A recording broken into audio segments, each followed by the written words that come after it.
Did it feel like home to you? Yeah, that's a great question. Can I feel at home in a place that I've never been to?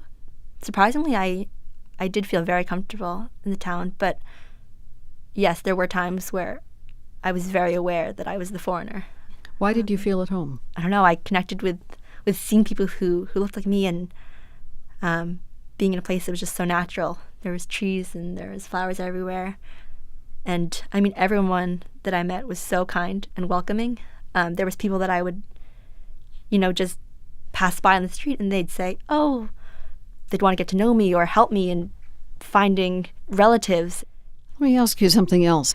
It's easy to assume that when you come from an affluent Western country and you go to rural China, that you are unwittingly transmitting to these Chinese girls who are not given up for adoption how well you've done because you grew up in so-called wealthy America.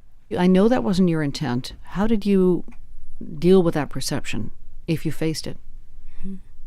Yeah, that question definitely came up a lot.